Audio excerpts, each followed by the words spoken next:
Septiembre, ¿qué es lo que establece? Bueno, ajustes en el área de discapacidad. No estamos diciendo nada nuevo porque el ajuste de discapacidad el gobierno empezó a emplearlo desde el año 2016. Claudio Espósito es miembro de la Comisión de Discapacidad del Frente de Todos. Claudio, gracias por venir. No, gracias a ustedes. Bueno, esta resolución, ahora, del 2 de septiembre, ¿qué pasó? ¿El gobierno la va a aplicar o dio marcha atrás? La resolución lo que tenía como básico era quitar prestaciones, ¿sí? Es decir, esto es un fondo solidario de redistribución que lo manejamos, todos los que trabajan en relación de dependencia aportan a ese fondo, y lo que hacía era decirle a las personas con discapacidad que en vez de tener las terapias que dice el médico tratante, que tengan menos terapias, ¿sí?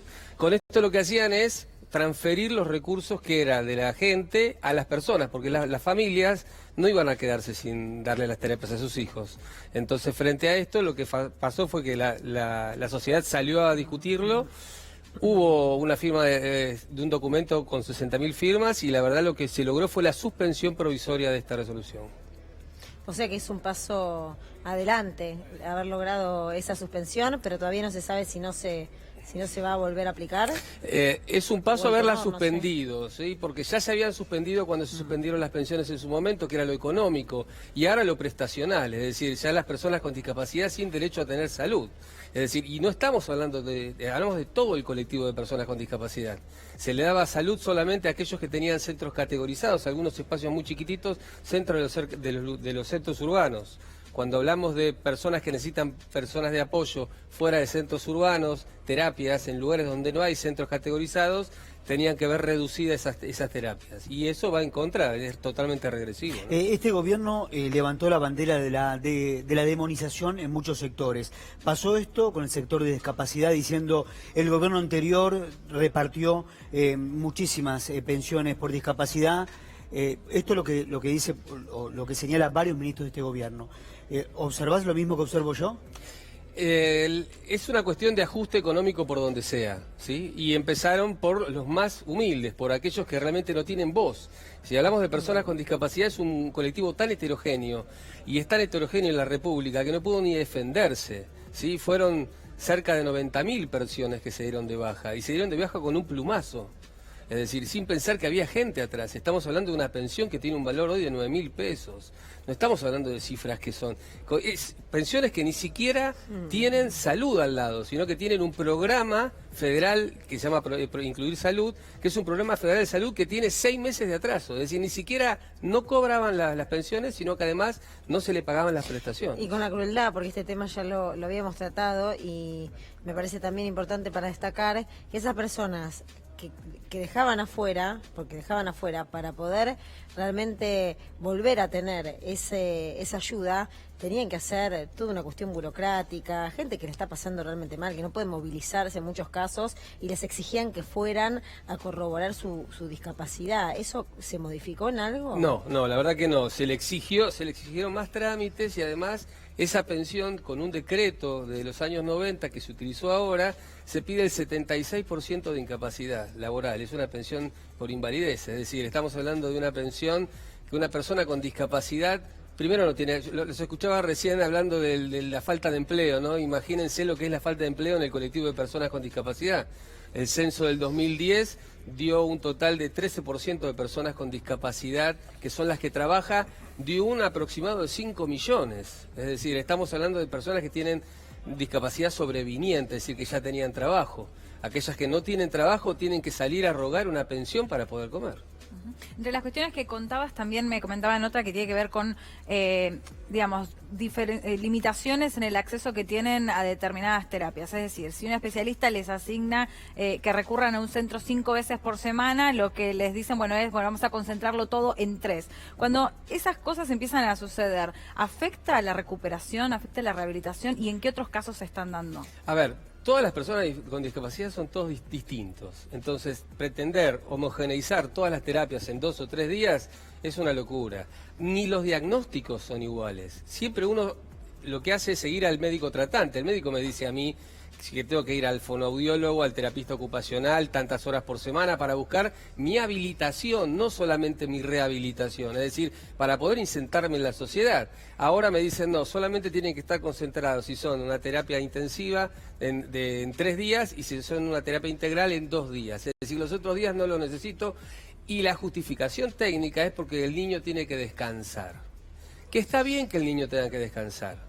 Pero tiene que hacer terapias, ¿por qué? Para equiparar oportunidades. Esto Ahora, es básico. Claudio, en relación a las pensiones, la justicia le dio un revés a la ministra Stanley para que pueda restablecer esas 170.000 pensiones. ¿Y qué actitud tomó Stanley ante el fallo de la justicia? A ver, tuvo un fallo de primera instancia por el cual perdió, tuvo un fallo de segunda instancia por el cual perdieron, y ahora apelaron a la Corte Suprema de Justicia, es decir... Para no restablecer esas 170.000 pensiones. Exactamente. Si bien existe un incidente de ejecución, es decir, esto está bueno que lo puedan saber todos en el país, porque las pensiones, como hubo 2 sentencias positivas de primera instancia y de segunda instancia, aquellos que se les negaron las pensiones pueden ir ahora a pedir el beneficio.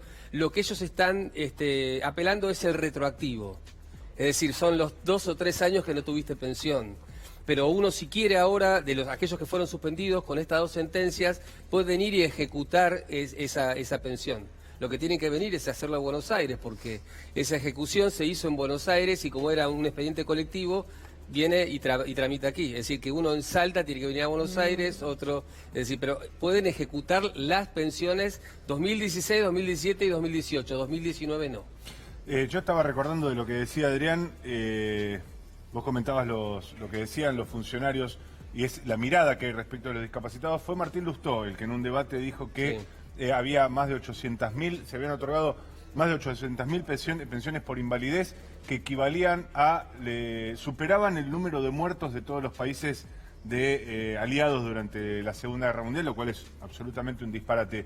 Pero la pregunta que le quería hacer a nuestro invitado es, respecto de esta mirada justamente que tiene el gobierno y los funcionarios de la actualidad, de dar una suerte de mirada culpabilidad, digamos, se retira la pensión ante la duda y solamente se restablece en caso de que haya, de que se pruebe la invalidez, es decir, hay una mirada culpabilizadora del discapacitado. ¿Esto está sucediendo ahora todavía? Desde que comenzó el gobierno, es decir, la persona con discapacidad tiene discapacidad y no pidió nacer con discapacidad. Obviamente tiene menos posibilidades que cualquier otro. Y si va a buscar una pensión es para equiparar alguna oportunidad, nada más.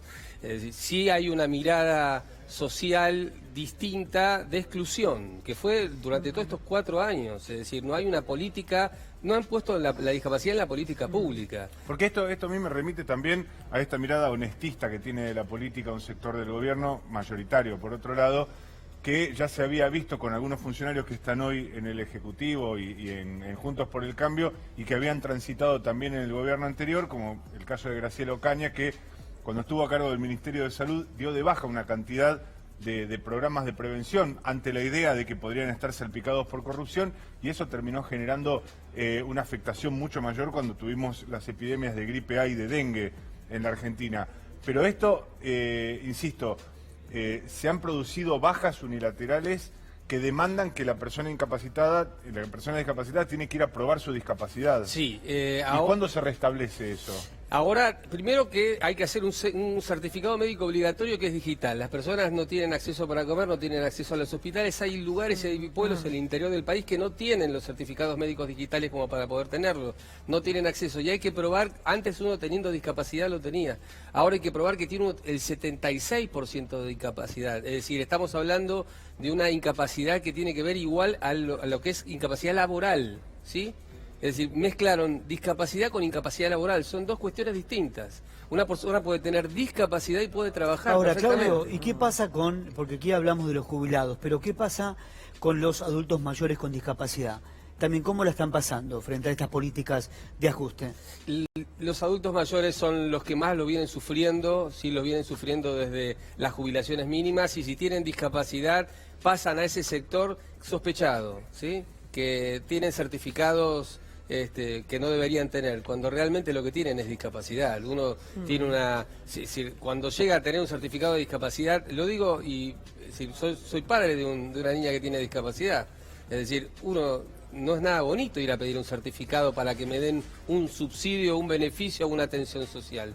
Tener discapacidad implica pasar por un montón de barreras de exclusión, ¿sí? Hay un sistema, hay una vida, hay un colegio, hay un trabajo, hay todos que te dicen que no durante toda la vida. Entonces, venir y querer de un plumazo, ajustar por el lado de los que menos tienen y los que menos vos tienen. 5 millones de personas con discapacidad dio el censo en el año 2010. 1 millón son los certificados, es decir, aquellos que están certificados por el Estado. Estamos hablando de cerca de 4 millones de personas que tienen discapacidad que no saben que tienen derechos.